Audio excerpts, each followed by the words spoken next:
Cancer, hi! Welcome to Mystic Queen PH at ito ang inyong energy update for December 1 to 15, 2025. Ayan, so titingnan natin energies for you first half ng December. Paalala lang, ang reading na to ay general reading, so maaari kayong makarelate, maaring hindi, just take what resonates. And another reminder, ito lang po yung aking account. I-check nyo lagi yung username at Mystic Queen PH sa YouTube, Facebook, TikTok at sa IG. Meron kasing mga gumagaya ng name ko, no, yung Mystic Queen PH. At nire-upload yung videos. So mag-ingat po kayo doon kasi hindi po ako yon at baka mag-offer ng kung ano-anong services. Eh hindi naman po ako yon. So yeah, kung gusto niyo ng private reading, merong link sa comment or sa description. Ayan, let's see. Cancer, what's up? Ano yung update for you? December 1 to 15. Okay. December 1 to 15. Overall energy. The Page of Cups. Yung iba sa inyo, buntis. Baby is on the way. Or merong happy news or good news na parating sa inyo ngayong first half ng December. Challenge, the Five of Swords. So, maaring magkaroon ng conflict, no? Conflict sa situation, relationship ninyo. Mamaya, ka-clarify natin yan. Opportunity, the Queen of Pentacles. So, you have the opportunity to focus on your career, your finances, yung business mo, more on kaperahan. And then, your blessing. Uy, willpower. This is your energy. Mas malakas ang loob nyo ngayon. Mas empowered kayo. At dahil dyan, mas madali kayong magiging successful.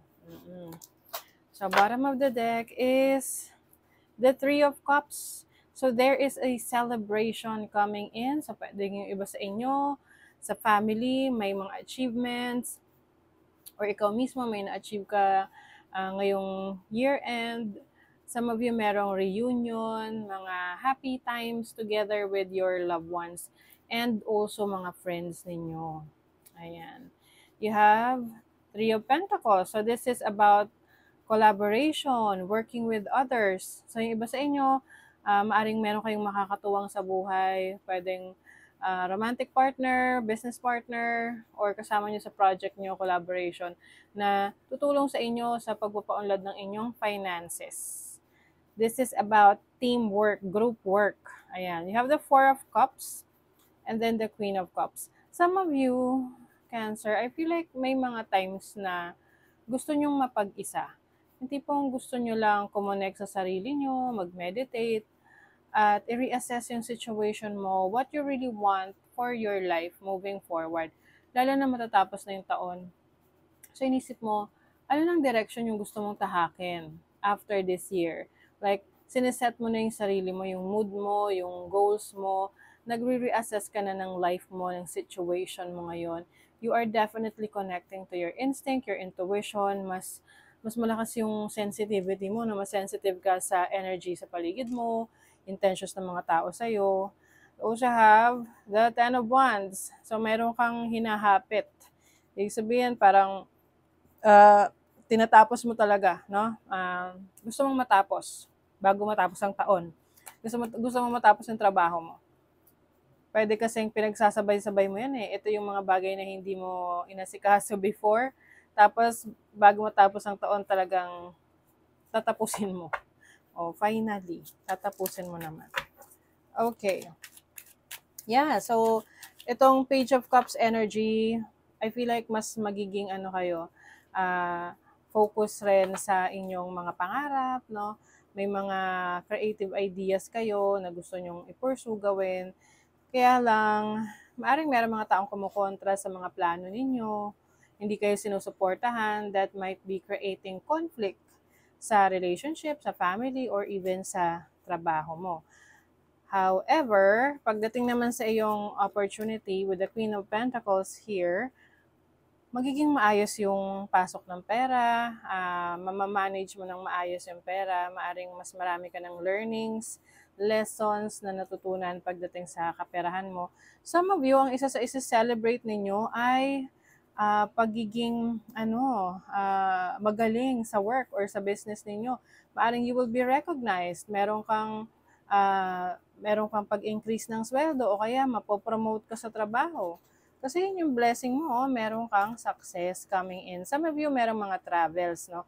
Itong travels na to, ito yung matagal mo nang gustong mapuntahan na lugar, or halimbawa, isa sa gusto nyo rin is makapag-abroad. So, isa rin yan sa possible na blessing na dumating sa inyo.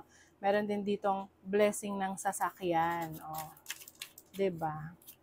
Money, career, finances, energies for Cancer. What's up? You have the Justice card, balance. So, pagdating sa trabaho, huwag masyadong hapitin. Kanina sinabi ko, hahapitin nyo eh. Balansehin nyo lang kasi syempre kailangan may time rin kayo para sa sarili nyo, magpahinga. You have the Temperance card, which is about enlightenment. Yeah, you have a lot of realizations in life, lalo na sa career mo, sa finances mo na, yes, kailangan mong ayusin yung finances mo, but at the same time, kailangan mo rin asikasuhin yung kalusugan mo. Kasi hindi ka magiging productive kung may issues ka sa kalusugan mo, 'di ba? So, your health is also your wealth. Now, your love life, you have the Six of Wands. So, this is success. And then the Seven of Cups. Okay. Some of you, kung kayo may karelasyon, pwedeng kasing pareho kayo busy ng partner mo. Kumbaga, pareho kayong merong goal sa mga kanya-kanya nyong career or mga pinagsisikapan yung pangarap. Yun nga lang, baka rin dumating yung time na parang wala na kayong time sa isa't isa. And you might feel confused na ano ba, ito bang person na to? Gusto ko ba siyang makasama moving forward? Gusto ko bang supportahan yung mga bagay na ginagawa niya?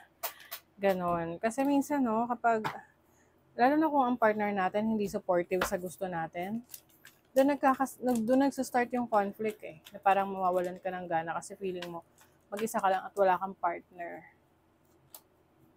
Yes, you are healing from your past. This is also about maaring financial healing to, no? Kung meron kayong naging challenges sa inyong kaperahan. You are divinely connected, divinely guided, divinely connected to your higher self, Cancer. So, some of you, maaring kayo ay mas magkakaroon ng malalim na connection sa sarili ninyo. Like, for example, you're going through major spiritual awakening, marami kang realizations about life, kung ano yung dapat mong i-follow, ano yung gusto mo pang i-explore, malaman, matuklasan. Lone wolf, you are standing up, you are breaking the rules, and you love freedom. Okay, so some of you, pwedeng kung kayo ay single, no, maaring mas focus kayo sa inyong sarili, pwedeng di pa kayo ready for a relationship, or you just enjoy yung alone time ninyo, yung parang me time na tinatawag. Oh, ayan na naman yung source. Kasi mga Cancerian, very psychic, very intuitive. So you are really, mapapansin mo sobrang lakas ng instinct mo. Kapag may naramdaman ka, naisip ka, tapos malalaman mo na lang totoo pala yun. Oh, yung iba sa inyo pagod. Kaya kapag pagod, magpahinga. Ganun naman. Maaring meron rin kayong ipapaayos na gamit, sasakyan, ayan. Kung meron kayong kailangang ipaayos dyan, pwede kasing ito ay, kung magkasayang, kasi pwede pa namang i-restore, pwede pang ayusin. Kahit anong gamit, TV, washing machine, sasakyan, e-bike. Okay.